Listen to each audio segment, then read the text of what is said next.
Would you like to sign my petition? Not exactly. Look, just sign the stupid petition. I've got stuff to do. No. You gotta be fucking kidding me. So dance while I put you in a trance. Let's party. Boogie in your body. Work that body. Make sure you don't hurt nobody. I say, hey.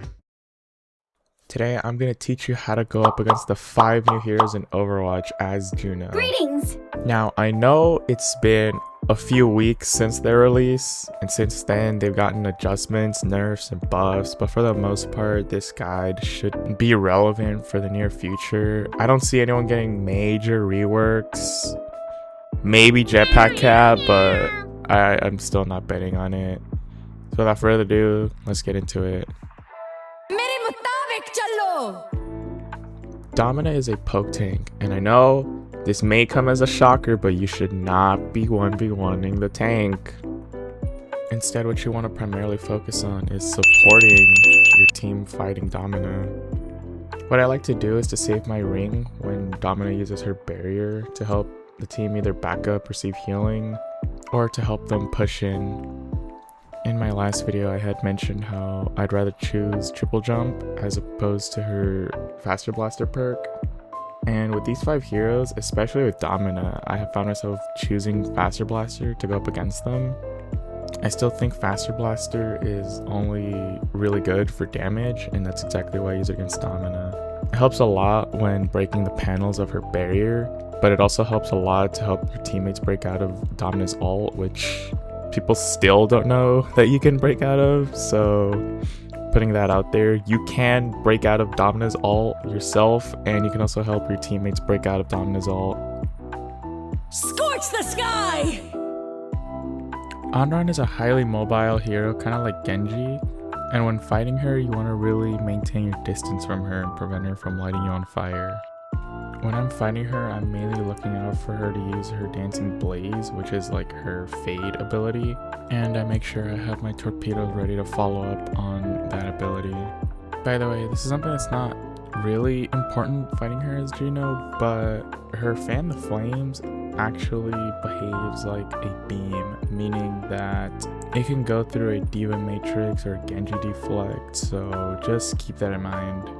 Another thing about Anran is that if she uses her ultimate to res, as soon as she's done resing, you can immediately do damage to her. So you can either spam your primary at her, or you can lock onto her and immediately kill her again. So that's a good thing to keep in mind. Perks wise, you're pretty much fine using any perk. Her triple jump helps maintain that distance, and faster blaster allows you to get quick burst damage on her, so you can't go wrong with either major perk fighting her, but you're not really gonna pick a perk specifically for fighting Anran. Emre is a burst hit scan hero, so out of the 5, he's probably the hardest for Juno to deal with.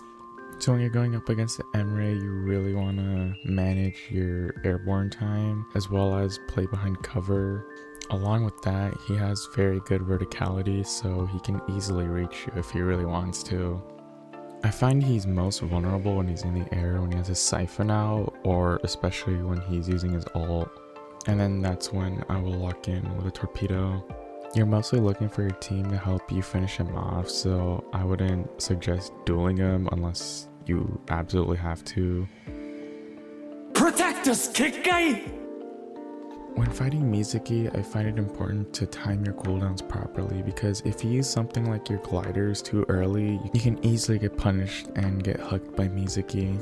Another important thing is to keep track of where he put his paper doll down.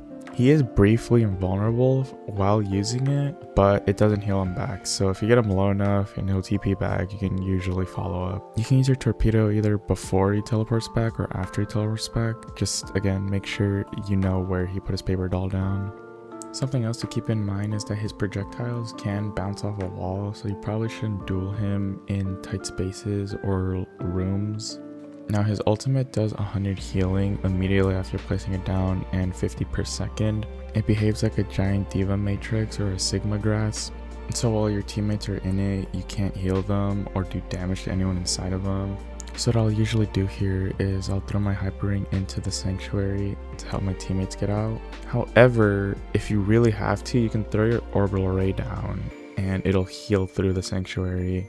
I wouldn't recommend you just use your orbital to heal for that unless it's something super specific, like a really tight choke over time. That's really about it. I wouldn't just throw out my orbital to heal through sanctuary. Jetpack Cat is easily the most annoying out of the bunch. She is insanely mobile. Like, there will be times you're doing single digit damage to her because of damage fall off. So most of the time you're gonna rely on your torpedoes to secure a kill on her. When I'm fighting her, I'm mostly looking to get her purr ability out. I think usually after that, I'll get like a shot or two in and then I'll use my torpedo on her. It won't always kill her, especially if there's no one else around to help you with her, but it'll definitely make her play more defensively. For perks, I recommend getting locked on, as you're going to mainly be using your torpedoes on just the Jetpack Cat. For her major perk, I tend to always go for Faster Blaster. There's really no reason to have to use triple jump against Jetpack Cat. Faster Blaster makes it easier to get more burst damage on her while she's in the air, or if she's dive bombing your tank and throwing them off the ledge, you can make it easier to kill her. Thank you guys so much for making it to the end of this video, and thank you guys so much for all of the attention on the last video.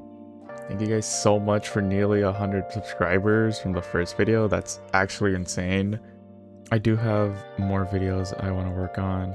I have another video that I'm working on that's probably going to be over 10 minutes on, you guessed it, on Juno. So look out for that.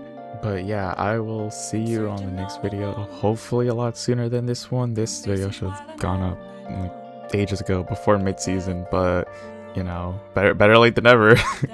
Anyways, I'll see you guys on the next one. Bye.